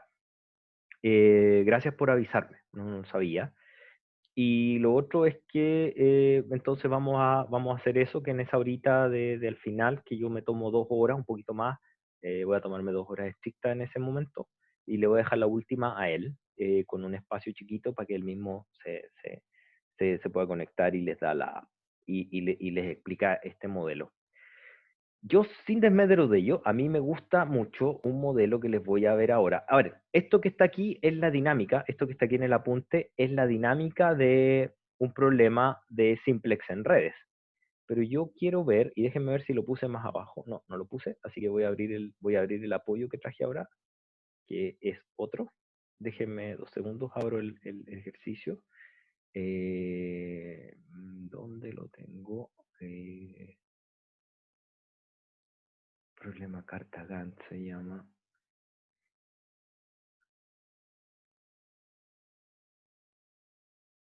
No se me vayan, estoy aquí, ¿ah? Estoy buscando el ejercicio de por qué razón. No, yo tenía abierto todas estas cuestiones y ahora no las tengo. Porque se me cerraron. Disculpen, fue ahí un problema, Pavo, que yo cerré las cuestiones y no las encuentro ahora. Ya, ahora sí. Ahí estaba. Lo tenía en otro escritorio, por eso estaba perdido. Miren, vamos a leer este problema. Vamos a leer este problema. Está con el nodo, es re viejo este problema. Este es del año 2012, puede ser. Una prueba del año 2012. Y, porfa, confirmación, ¿se ve la pantalla o no? Vale, súper. Vamos con este problema. Este problema es de modelación, pero necesitan los conceptos económicos para hacer el análisis. ¿Ya? Entonces vamos a repasar, es complicado este problema, no les voy a decir, es de modelación simple, no, este problema es difícil, ¿ya? Es de modelación difícil, ¿ya? Así que tómenlo como no tómenlo como es un ejercicio, no es cátedra propiamente tal, es un ejercicio, ¿ya? Pero me sirve para repasar los conceptos económicos que si se ven así con ejemplitos tan chicos quizás no queda claro para qué sirven. Entonces, voy a leer, ¿ya? Voy a leer el enunciado, más o menos, siempre me digo que leo y después no leo, pero supongan que ustedes son el director de presupuesto del Mideplan y tienen un conjunto de proyectos, digan que un proyecto de 1 hasta cardinal de preproyectos, y tienen que hacerlos todos, ¿ya? Estos proyectos tienen una fecha de inicio y fecha de fin que ustedes conocen, que este TI y TF, que de cada proyecto se conocen esas fechas. Esas fechas se pueden llevar a un número, o sea, supongan que se puede llevar siempre el calendario, se puede escribir como un continuo un número continuo y con ordenamiento, que el lunes es menor que el martes, etcétera. Supongan que esa fecha está bien escrita, escrita como un real, son números, digamos. Y la idea es que ustedes tienen que hacer que el costo total de la contratación de las consultoras que tienen disponibles o que hayan postulado a esos proyectos sea el más chico posible. Y supongan que tienen un conjunto M de consultoras y saben además cuánto es lo que les va a cobrar cada consultora por hacer ese proyecto. ¿Ya? Asuman eso. Eso es datos, digamos. ¿Ya? Después de eso, cada concesionaria puede hacer solo un proyecto a la vez. Es por un tema, lo clásico, que es un problema de calidad. A veces empresas ponen súper buenos precios. De hecho, sobre todo las empresas grandes, yo sigo trabajando en temas de consultoría y eso me manejo bien en ese ámbito. Y suelen ser empresas grandes, que no voy a decir el nombre, digamos, pero son bien grandes y parte con D y termina con Lloyd, el nombre. A veces empresas súper grandes se ponen a ofrecer muchos proyectos, sustentan según ellos en que tienen muchos recursos de hora hombre para hacerlo, pero en la práctica los equipos especializados para hacer un determinado proyecto son poquitos, y por ende, cuando uno les pide 2 o 3 proyectos en paralelo, empiezan a hacer aguas porque tienen muy cargada la gente. ¿Ya? Que tengan 100 ingenieros no quieren decir que tengan 100 ingenieros especialistas en ese tema. Entonces eso suele ser un problema, y lo que uno hace cuando está de contratador, no de contratado, uno diversifica el riesgo poniéndoles un solo proyecto o poquitos proyectos. Supongamos en este caso uno, ¿ya? Y lo otro es que también hay que considerar, que es lo que dice aquí, lo que hay que considerar es que las empresas no es llegar y si terminó el proyecto anterior, hacerlos que inmediatamente comiencen con el siguiente, porque yo todavía llevo ya 20 años de consultor y todavía no veo un proyecto que termine a tiempo. Eso implica que cuando uno está en la etapa crítica de finalización del proyecto, si uno parte con uno nuevo de inmediato, no va a dar abasto, ¿ya? Entonces lo que hace uno es que define un tiempo de reajuste, que es entre que haga un proyecto y otro hay un tiempo de ajuste. Y eso no se da solo con consultoras, se da con máquinas, que también se le llama el tiempo de setup. Por ejemplo, si tienen que hacer una máquina que haga unos adoquines de concreto, que esto me tocó trabajarlo, y para poder hacer un molde, para poder cambiar el molde y la pintura, no llegar y que en un momento se cambie de uno a otro y el jefe viene a reclamar por la productividad. Oye, pero espérate, hay que cambiar el molde, hay que limpiar el bote de pintura y hay un tiempo de reajuste. Ese que está ahí es el tiempo de reajuste, ¿ok? Que se da en entornos físicos y también en entornos de consultora. Y después de eso, supongan que tienen ese dato, ¿ya? Supongan que tienen ese dato y por simplicidad vamos a asumir que es simétrico, que es cambiar del molde A al molde B, lo mismo que cambiar del molde B al molde A, o cambiar del proyecto 1 al proyecto 4, lo mismo que cambiar del proyecto 4 al proyecto 1. Supongamos que eso es simétrico por simplicidad nomás, ¿ya? Y lo otro es que supongamos que conocemos la carta Gantt del proyecto, ¿ya? Y cuando me refiero a la carta Gantt es que yo conozco esta tablita que está acá, y en esta tablita que está acá yo sé el orden de las tareas. Ese orden de las tareas se conozco el tiempo de inicio, el tiempo de final de las tareas, y además conozco, y por ende esa diferencia es la duración, ¿ya? Conozco la duración, pero adicionalmente conozco los R sub PQ, que son los tiempos de reajuste, digamos, ¿ya? De si yo estoy haciendo el proyecto 1 para pasarme al proyecto 3, necesito 3 unidades de tiempo, que seguramente son meses, o son semanas, son meses, ¿ya? Estos son los tiempos de reajuste, ¿ya? Entonces, eso que está acá es una data, supongo que tenemos este dato, y ahora vamos a hacer el modelo. Ya hay preguntas, voy a leer las preguntas como para que sepamos que me voy a poner a analizar como que si estuviera haciéndolo yo, pero esto fue una pauta, así que no está el análisis, digamos, como profesor, sino que está la pauta, ya para el ayudante. Voy a leer la parte A.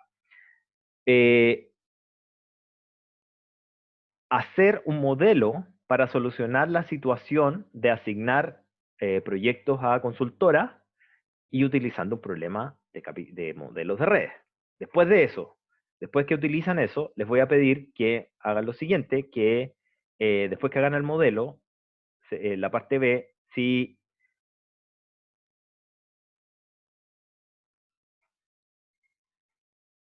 este modelo genérico que vamos a hacer en B, lo planteen con esta data que está aquí en la tablita. Eso es todo, ¿ya? En el fondo para que tengan un grafo más entendible. Entonces, ¿qué datos tenemos? Ojo, ¿qué datos tenemos? Tenemos el costo el costo de la consultora por el proyecto P, que es CMP, ¿ya? Tenemos ese dato. Sabemos todos los proyectos, yo soy el Mideplan, así que yo sé qué es lo que voy a hacer.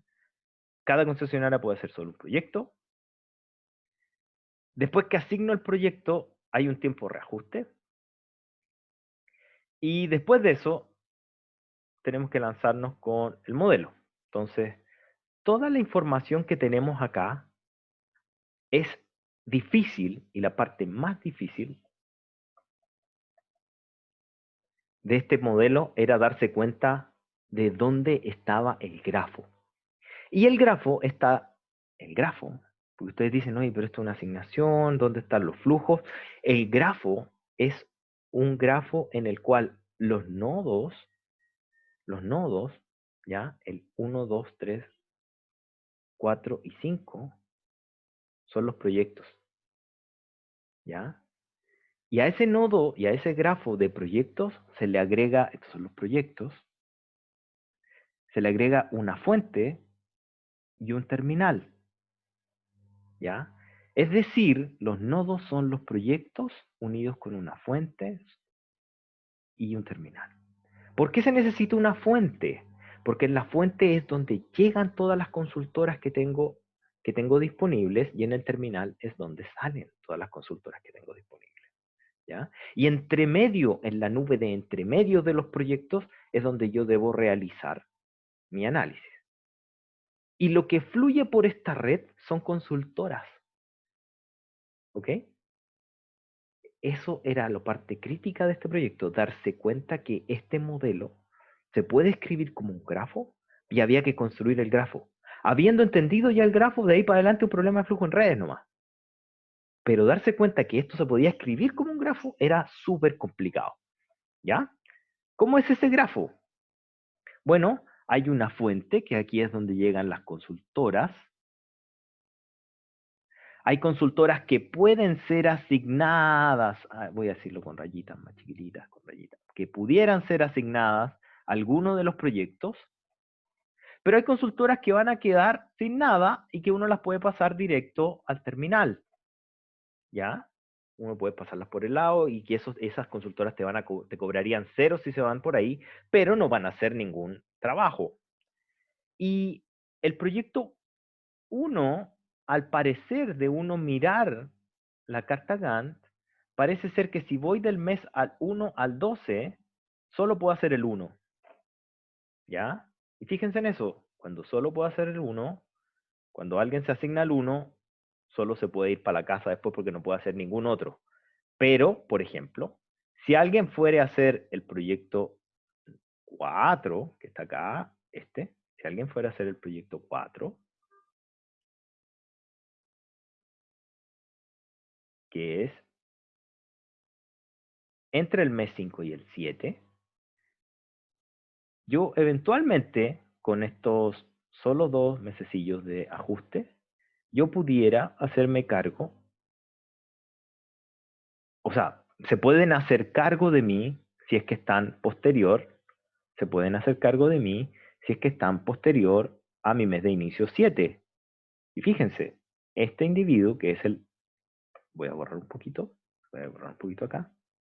Si es que yo estoy parado en el 2, yo hice el proyecto 2 del mes 2 al 4, y después de eso, yo en el mes 4 quedo libre y tengo que esperar 0 meses para poder hacer el 4. Es decir, desde el 2 puedo hacer el 4, y no solo eso, sino que desde el 2 pareciera ser que si quedo en el mes 4, avanzo 1, quedo en el mes 5, también puedo hacer el 3, porque el 3 comienza en el mes 7. Entonces también puedo hacer el 3. ¿Ok? Es decir, si vengo del 2, me puedo ir al 4 y al 3. ¿Ok? Y así es como se analiza uno a uno este grafo. ¿Cómo se define? Bueno, las variables de decisión son variables de flujo, en las cuales son binarias en este caso, que es si la consultora M hace el proyecto P, que es este monito que está acá, digamos, este del monito que está acá. Y aquí les desarrollé el modelo, no voy a entrar en el detalle porque es básicamente un modelo de flujo, donde los BSUBI son estos de acá. Esta es la ecuación de conservación de flujo de consultora, las variables de flujo, el costo de que una consultora haga un correspondiente proyecto. Y aquí se agregan un par de restricciones nuevas, que son básicamente restricciones de que relacionadas con que se haga una sola vez el proyecto, y que se hagan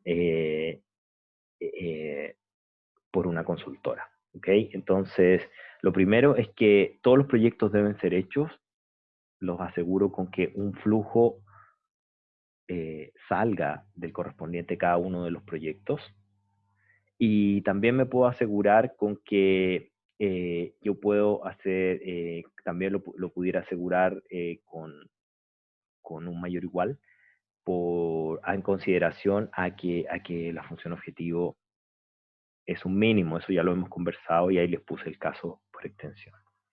¿Ok? Hay formas, es necesario poder relacionar y saber cuándo una correspondiente consultora hace un determinado proyecto, no me basta solo con saber el flujo, sino que la naturaleza del flujo, tengo que saber el proyecto. Hay una pregunta, ya voy por ella, Luciano. Y, y eso lo hago a través de relacionar estas dos variables que simplemente obligo a identificar a través de la relación que existe entre el X y el Y. ¿Okay? Voy con la pregunta de Luciano. ¿Para qué se agrega el ST? Luciano, se agrega el ST para poder conglomerar en un punto de partida a todas las consultoras, ¿ya? ¿Por qué? Porque si no, tendrías que hacer tantas fuentes, y también se puede hacer, de hecho lo puedo dejar de tarea, se tendrían que hacer tantos puntos de entrada o tantos nodos iniciales como consultoras, ¿ya? Y esos tantos nodos de entrada como consultoras, ya me cuesta dibujarlos en un plano y saldrían hacia tu pantalla, hacia tu cara, digamos, desde la pantalla, y serían muchos nodos de partida, y cada uno de esos nodos de partida tendría una sola consultora. También se puede hacer así, pero con eso que estoy haciendo ahí de la fuente y el sumidero, puedo agrupar, ¿ya? No es que no se pueda, se puede hacer de otra forma, pero queda un poquito más feo de dibujar, aunque queda más fácil de solucionar, ¿ya? Si lo que estaba inherente en tu pregunta era si lo hacíamos de la forma que te dije, es una buena forma de hacerlo, pero docentemente es difícil de dibujarla, ¿ya? Es por eso nomás. Sí, no es, las formas nunca son únicas de modelar. Y ahí les puse el modelo completo, que son ahí las restricciones, que son la conservación de flujo, que esto no es más que nada que lo que sale igual a lo que entra. Esta es que hacer los proyectos, y esta es la relación entre X e Y para asignar, que esto me permite asignar la consultora, o identificarla más que asignar. ¿Ok? Y perdóname, Luciano, y lo otro para lo que me sirve también es para hacer la fuga. Este punto de fuga que lo creé en forma artificial, que este es un costo que va de la fuente al T, que vale 0. Eso implica que aquellas consultoras que las mandé para la casa, las hago salir y me conserva el flujo, ¿ya? También sirve para eso, ¿ya? Hay también era otra función, se me olvidó decir. Y bueno, aquí está el modelo. Lo hice genérico, ahora el mismo modelo que con Monito, esto se puede hacer genérico. Esto se los dejo sí de tarea. Y este modelo genérico de que lo estudien es lo mismo de arriba, pero lo formulé en términos generales. ¿Por qué lo formulé en términos generales? Porque aquí yo hice en este grafo de acá, que ahora voy a borrarle las rayas, este grafo de acá lo hice entendiendo la tabla, ¿ya? Ok, uno va a la tabla, va y dibuja, pero cuando se enfrentan a...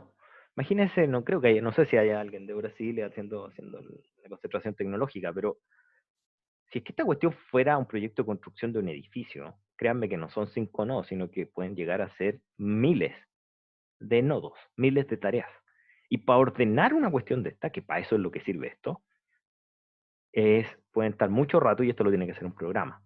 Y cuando ese programa, que se llaman los programas digamos, scheduling de proyectos o programación de proyectos de alta complejidad, estamos hablando de evaluación, o sea, programación de proyectos de envergadura brutales como llevar empresas grandes, no cuestiones dibujables, uno ya tiene que empezar a programarlo, porque no se puede de otra forma. Y la forma en la cual uno programa es que tiene que definir cómo son los arcos. Y esa definición de arco está ahí y que no es muy difícil, porque parece, y muchas veces se equivocaban, la mayoría de los alumnos que se equivocó en esto, que esto que está acá lo puso como una restricción, pero esto lamentablemente no es una restricción. ¿Y a qué me refiero con esto? Lo que está diciendo acá es que el tiempo final más la reposición tiene que ser menor o igual que el tiempo de inicio del siguiente proyecto. Pero eso no es una restricción, en estricto rigor. Eso no es una restricción. Uno puede escribir como que un arco va a existir si y solo si el tiempo de su inicio es posterior al tiempo de finalización del otro más lo que se demoraron en reajustarse. Lo cual es lógico. Pero si uno lo plantea como restricción, este problema queda un problema combinatorio muy difícil, casi tan difícil que no se puede resolver. Pero si uno lo plantea como un problema de red, lo puede resolver hasta con simplex en red y se demora lineal. Así que por eso se ocupa esta formulación. Ya, esto es una formulación clásica. De hecho, para los que quieran buscarlo, esto se llama la carta PERT. ¿Ya? Y en estas cartas PERT son iguales a las Gantt, son equivalentes en la información que manejan, y la forma o el simplex en redes que funciona esto se llama el critical, que no lo voy a ver solo por cultura general, critical path method, que es el método de ruta crítica, y en el fondo lo que uno está encontrando son aquellas labores que se convierten en el dolor de cabeza de los que estamos a cargo de los proyectos. Entonces, cuando uno lo resuelve, uno dice, uy, aquí esta tarea es crítica, y uno, ¿qué va? Uno se va, cuando estáis de jefe de proyecto, te vais sobre las tareas críticas, las otras las delegáis, pero las tareas críticas uno va y le pone ojo, uno está encima de las tareas críticas, ¿ya? Y, y para eso se ocupa esta cuestión. Ese primer ejercicio, les voy a hacer, entre comillas, porque yo sé que estaba con pauta. Denme, uy, cerré todo el cuestión. Déjenme acá, se los voy a mencionar, acá está abriendo, que también se los voy a enviar para que le den una miradita. Es este sí que es, no, es igual de viejo, el del 2012, es igual de viejo que el otro. Y este que está acá es lo siguiente. Imagínense que tienen pito y flautas de explicación arriba, pero imagínense que tienen el problema de flujo en red. Clásico. Clásico de flujo en red, que es ese que está aquí. Ese que está ahí maximizado. ¿Ya? Ese es el problema clásico. Y la pregunta que está acá es que le estoy pidiendo que hagan, que abordemos el desafío de decidir qué carretera, si que fuera una carretera, o qué cañería, vamos a aumentarle la capacidad dado los resultados de mi modelo. Entonces vamos a ver dos alternativas. Una en la cual modificamos el modelo de flujo de costo mínimo, que es el que le acabo de mostrar, poniéndole unas variables de ampliación, que son estas que están acá. Y la otra es haciendo el análisis de qué pasa cuando uno analiza los multiplicadores de Lagrange del problema original. Y los resultados coinciden más o menos, pero lo que pasa es que el problema con ampliación es más difícil, y el problema de flujo de costo mínimo tiene la propiedad de la integralidad, y por ende puede ser resuelto con simplex en redes.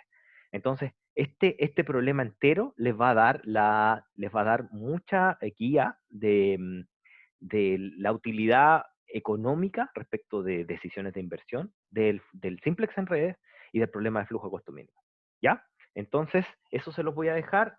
Sí, ya sé que topé la hora, ¿está bien? Les voy a dejar estos dos problemas colgados en Canvas, ¿ya?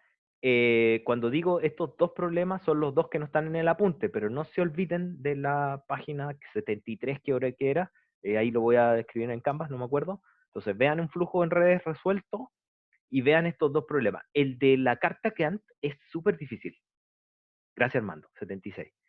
El de la carta Gantt es súper difícil de modelación, pero échale una miradita porque es una aplicación clásica que es de cartas Gantt, que es para programación de proyectos. Y este que está acá es una aplicación clásica para las expansiones de inversión. ¿Ya? Así que se los recomiendo mucho, se los voy a dejar arriba, léanlos, y la próxima cátedra le voy a pedir a Raúl que en la última hora haga sesiones de preguntas de esto, a modo de ayudantía, lo que quede pendiente, más ejercicios nuevos, sea el viernes, no este, porque es feriado, sino que el siguiente. ¿Ok? Entonces, eso. Les cuelgo la clase en video a la nochecita cuando termine de editar. Y... ay, ¿puse a grabar esta cuestión o no? No, sí, la está grabando, disculpa, me asusté. Y eso, hay una duda, sí. La clase 1 es la única que no está en Canva. Fue presencial, Heidi, la primera. La primera fue presencial. Así que básicamente fue de presentación, y fue del caso le presenté el caso de la minera, ¿ya? Es un PPT.